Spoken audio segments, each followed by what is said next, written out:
Bible દર્શન પાઠ 101 ફિલેમોન. આ પાઠમાં આપણે ફિલેમોન પર પાઉલે લખેલા પત્રનો અભ્યાસ કરીશું. પ્રેરણાદાયી કડી, પહેલો અધ્યાય, 14મી કડી, બીજો ભાગ. તારું સૌજન્ય લાચારીનું નહીં પણ સ્વેચ્છાનું હોય એમ હું ઈચ્છતો હતો. પાઉલે લખેલા પત્રો બાઇબલના પંડિતોના મતે 7, અને આ 7મો પત્ર. અત્યાર સુધીમાં આપણે જોઈ ગયા 1 થેસલોનિકા, 1 કરિન્થ, 2 કરિન્થ, ગલાતિયા, રોમ, ફિલિપી. હવે 7મો જે બાઇબલના પંડિતો કહે છે આ 7 પત્રો પાઉલે લખ્યા એ 7મો પત્ર ફિલેમોન, ટૂંકામાં ટૂંકો પત્ર. અને પાઉલે લખેલા પત્રોમાં આ જ એકમાત્ર અંગત પત્ર છે. આ પત્ર લખે છે પાઉલ, મોકલે છે ફિલેમોનને. કોણ છે ફિલેમોન? કલોસાના ધર્મ સંઘમાં આ એક ધનાઢ્ય અને આદરણીય સભ્ય છે. એ ધર્મિષ્ઠ છે અને પાઉલનો પરિચિત છે. અગ્રગણ્ય પણ ખરો, કારણ કે બીજા સભ્યો એને ઓળખે છે. હવે એનો એક ગુલામ છે.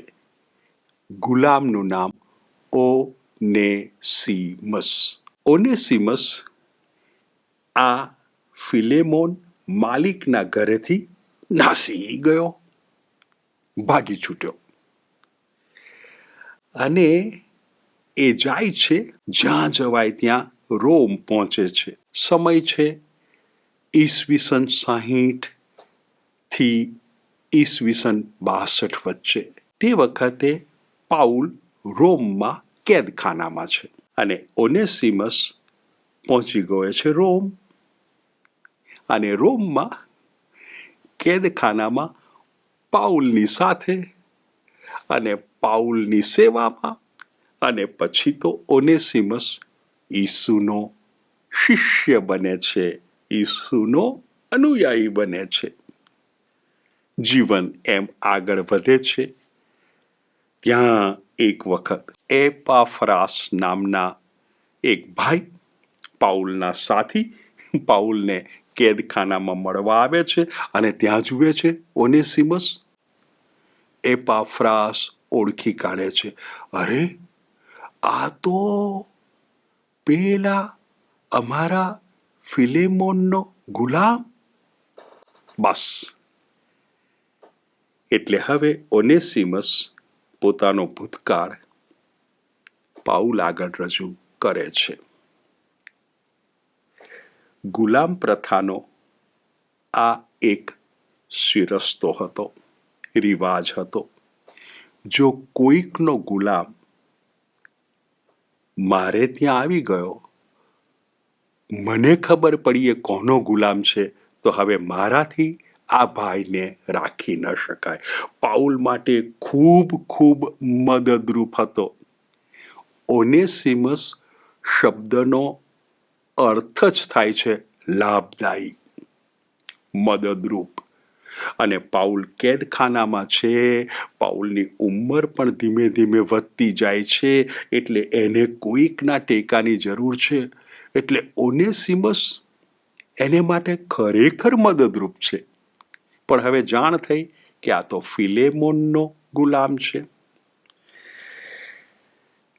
એટલે કદાચ આ ચોર પણ હોય, કદાચ કશીક ચોરી પણ કરી હોય. એટલે જુઓ ને, ત્યાં પાઉલે લખ્યું છે, ઓનેસિમસ ભૂતકાળ કબૂલ કરે છે, પણ ત્યાં પહેલા અધ્યાયની 18મી કડીમાં પાઉલ ઓનેસિમસ માટે આવું લખે છે. 18મી કડીમાં, જો એણે એટલે ઓનેસિમસે તારું એટલે ફિલેમોન કંઈ નુકસાન કર્યું હોય, અથવા એની પાસે ઓનેસિમસ પાસે તારું ફિલેમોન કંઈ લેણું હોય તો તે મારે ખાતે ઉધારજે. અર્થાત કદાચ ચોરી કરીને ભાગ્યો હોય, ખબર નથી, પણ અત્યારે વર્તમાન આટલો છે. પાઉલને ખૂબ મદદરૂપ છે, પાઉલને વાલો થઈ પડ્યો છે, પણ હવે જાણ થઈ છે કે એ ફિલેમોનનો ગુલામ હતો. મોકલવો પડે અને એટલે કેદખાનામાં છે પાઉલ, રોમમાં કેદખાનામાં. ઈસવીસન 60 ઈસવીસન 62નો ગાળો છે, એટલે ઈસવીસન 60 આસપાસ આ પત્ર લખે છે ફિલેમોનને. અને આ ઓનેસિમસ આ પત્ર સાથે ફિલેમોન પાસે પાછો જાય છે. એટલે આ પત્ર ટૂંકામાં ટૂંકો છે, એક જ અધ્યાય છે, માત્ર 25 કડીઓ છે, પણ આપણે ચાલો ને એનો અભ્યાસ કરીએ. સૌથી પહેલા ગુલામ પ્રથા. પાઉલનો જમાનો છે, ઈસવીસનની પહેલી સદી છે. ગુલામ પ્રથામાં ગુલામ એક સજીવ સાધન છે. જેમ પાવડો, કોદાળી એ નિર્જીવ સાધન છે, આ ગુલામ સજીવ સાધન છે. આ ગુલામ એ એના માલિકના અધિકાર હેઠળ છે. માલિકને અબાધિત અધિકાર, કોઈ રોકટોક નહીં. એ ગુલામને વેચી શકે, ખરીદી શકે. જો ગુલામ બળવો કરે ને તો માલિક એને ત્યાં ને ત્યાં મારી નાખી શકે. અને જો ગુલામ ભાગી છૂટે ને, અને ભાગી છૂટ્યા પછી જો એ પાછો પકડાયો તો ઓછામાં ઓછી સજા, ઓછામાં ઓછી મિનિમમ, લોખંડને લાલ ચોળ ગરમ કરે અને પછી કપાળે ડામ દેવામાં આવે. એ ડામ દે એ એક લેટિન અક્ષર એફ, કપાળ ઉપર એફ લખાય. એ લેટિન શબ્દનો પહેલો અક્ષર. લેટિન શબ્દ ફુજીટિવુસ, એનો ગુજરાતી અર્થ ભાગી છૂટેલો. અને આ પરમનન્ટ, કાયમી માર્ક. આ ઓછામાં ઓછી સજા, અને વધુમાં વધુ સજા ક્રૂસારોહણ, ક્રૂસ ઉપર લટકાવી દે. આ હતો સમય. પાઉલ જ્યારે આ પત્ર લખે છે ત્યારે, ઓનેસિમસ જ્યારે ફિલેમોન પાસે પાછો આવે છે ને, ત્યારે આ પ્રથા ચાલુ છે. એટલે આપણને કદાચ પ્રશ્ન થાય કે પાઉલ, તમે આ ગુલામ પ્રથા વિરુદ્ધ કેમ કશું બોલતા નથી? જોઈશું. પહેલી સદી છે. અરે તમે ઓછામાં ઓછું પેલા ફિલેમોનને કહો તો ખરા કે આ ઓનેસિમસને મુક્ત કરે. આપણે અધ્યાયનો અભ્યાસ શરૂ કરીએ. તો સૌથી પહેલા પાઉલ આભાર માને છે. આ ફિલેમોન માટે પ્રભુનો આભાર. ફિલેમોન, તારી શ્રદ્ધા, ઈસુ પરની તારી શ્રદ્ધા અને આ ધર્મ બંધુઓ પ્રત્યે તારો પ્રેમ ખરેખર મને પ્રભુનો આભાર માનવા પ્રેરે છે. પ્રભુ આભાર, તમે આવા સભ્યને અમારા સંઘમાં આપ્યા છે. આભાર માન્યા પછી પ્રાર્થના કરે છે. ઓનેસિમસ તો પત્ર લઈને ગયા છે, પણ પત્રમાં આ બધું લખાયું છે ફિલેમોન માટે. પ્રાર્થના કરે છે કે ઈસુને માટે, હે ફિલેમોન, તું જે કંઈ સત્કાર્યો કરી શકે એ બધા તું સમજી શકે એવી શક્તિ પ્રભુ ઈસુ તને આપે. કારણ કે પાઉલના મનમાં એક સત્કાર્ય છે. એ બહુ સ્પષ્ટ કહેતા નથી, પણ હું કલ્પના કરું છું કયું સત્કાર્ય આ ફિલેમોને કરવાનું છે. સત્કાર્ય ઓનેસિમસ બાબતે હમણાં આપણને ખબર પડશે. એટલે પ્રભુ ઈસુ તને શક્તિ આપે કયું સત્કાર્ય છે, કયું કરવાનું છે. હવે આગળ વધે છે અને કહે છે, જો ભાઈ ફિલેમોન, મને પ્રભુ તરફથી અધિકાર મળ્યો છે. હું તને મારા અધિકારની રૂએ આજ્ઞા કરી શકું છું કે ઓનેસિમસ મારી સાથે જ રહેશે, ભલે તારો ગુલામ રહ્યો. હું તને આજ્ઞા કરી શકું છું. પણ ના, એ અધિકાર ગયો. મારે પ્રેમપૂર્વક વાત કરવી છે. તું નક્કી કર. કારણ કે ઓનેસિમસ મને ખૂબ મદદરૂપ છે, ખૂબ લાભદાયી છે. એટલે એ મારી સેવા કરે, મારી સાથે રહે, એ મને ગમશે. પણ એ તારી સેવા પણ કરી શકે છે. એટલે હું તારી સાથે પ્રેમપૂર્વક વાત કરું છું. ફિલેમોન, જો તું ઈચ્છતો હો તો તું એને મારી સાથે રહેવા મોકલી શકે છે પાછો. આપણે એ જ પ્રેરણાદાયી કડી વાંચી હતી. પણ મારે તારા પર દબાણ નથી કરવું. હો, તું તારી ઉદારતાથી તું પોતે નક્કી કર. હું તને અધિકાર હોવાથી આજ્ઞા કરી શકું છું કે તું મને આપી દે. પણ ના, મારે પ્રેમપૂર્વક તને વિનંતી કરવી છે. તારું ઔદાર્ય જોવું છે, તારું સૌજન્ય જોવું છે. અને ફિલેમોન ખરેખર ઉદાર છે. હવે આગળ વધતા પાઉલ કહે છે, ફિલેમોન, તને ખબર છે એ કેમ તારાથી ભાગી છૂટ્યો? અને બહુ જ દૈવી કારણ આપે છે. આપણે તો એમ કહીશું કદાચ બહુ દુઃખ પડ્યું હશે, કદાચ એને મુશ્કેલીઓ હશે એટલે ઓનેસિમસ નાસી ગયો હશે. ના, એ ભાગી ગયો કારણ કે એ તને પાછો આવીને મળે, પણ ગુલામના રૂપમાં નહીં, ભાઈના રૂપમાં. જુઓ આ સત્કાર્ય. હવે ગુલામનું રૂપ નહીં, ભાઈનું રૂપ. એટલે એ તારાથી ભાગી છૂટ્યો હતો. તને દુઃખ લાગ્યું હશે, પણ આ પ્રભુની યોજના છે. અને હવે એ તારે માટે વાલો છે. બે દ્રષ્ટિએ. એક દ્રષ્ટિ એ માનવ છે.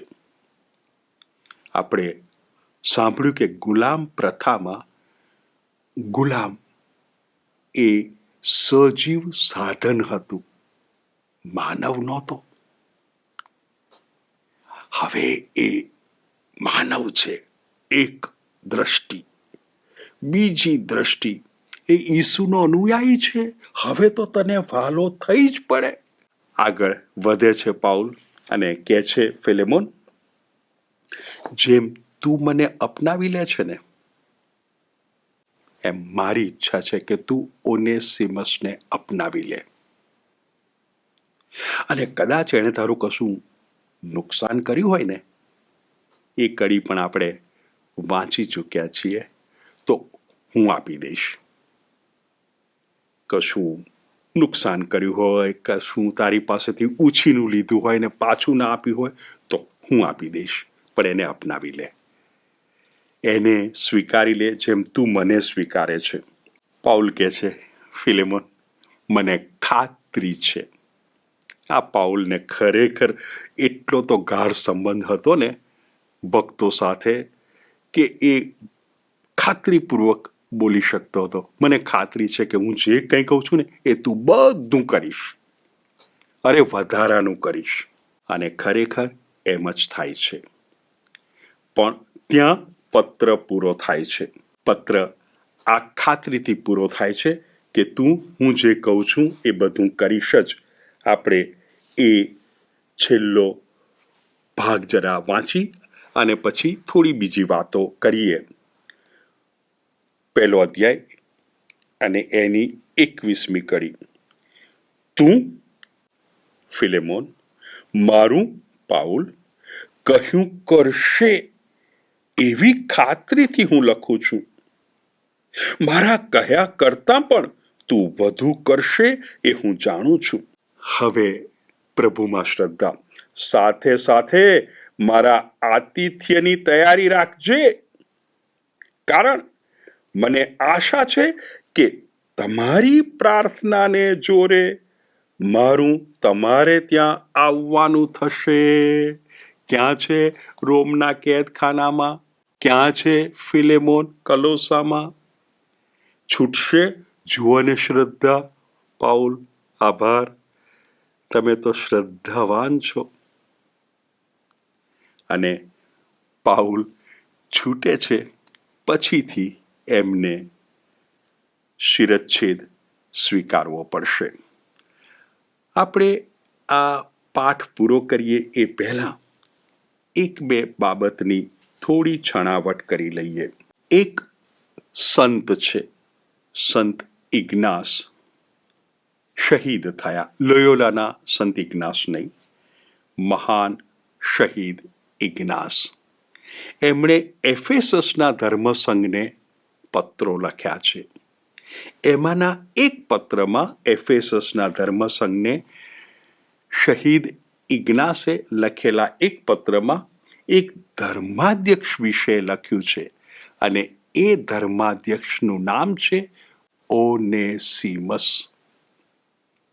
એટલે એવું બની શકે છે કે ઓનેસિમસ પાઉલ પાસે પાછો આવ્યો.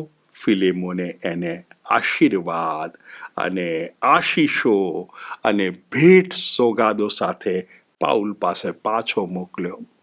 અને પાઉલ સાથે રહેતા રહેતા પાઉલે એને એફેસસનો ધર્માધ્યક્ષ બનાવ્યો, ઓનેસિમસ. આ પહેલી થોડી વાત.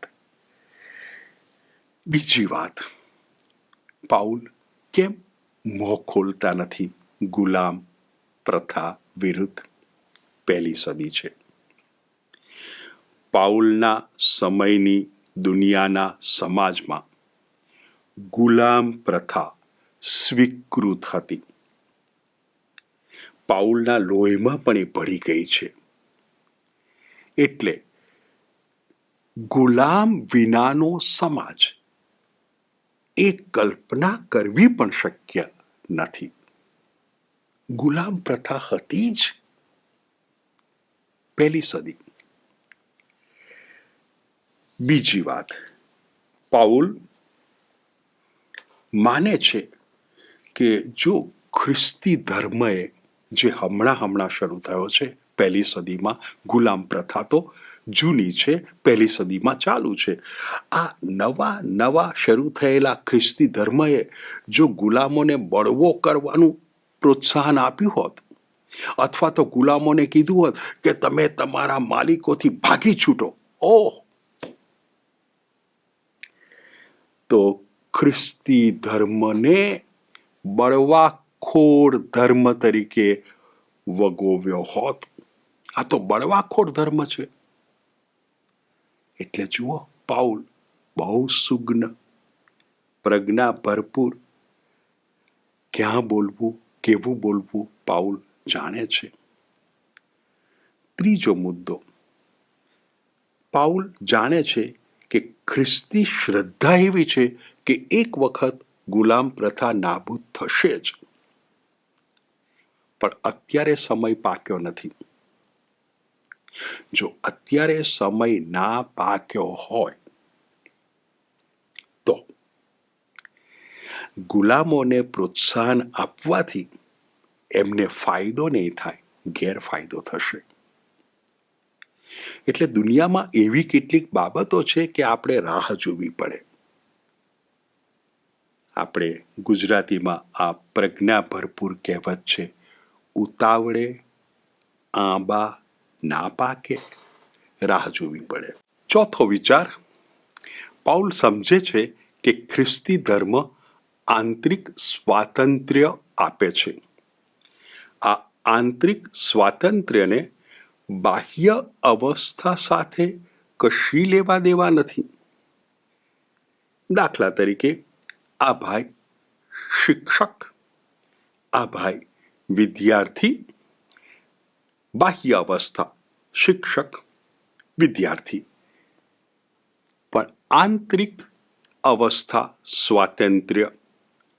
રોલ જુદા જુદા હોવાને કારણે કદાચ શિક્ષક થોડા ઊંચા, વિદ્યાર્થી થોડો નીચો, પણ ખ્રિસ્તી ધર્મ આંતરિક સ્વાતંત્ર્ય બંને સરખા. પાઉલ કહે છે આ ખ્રિસ્તી ધર્મ જે માનવ વચ્ચે સંબંધ સ્થાપે છે ને, ત્યાં સ્વાતંત્ર્ય છે.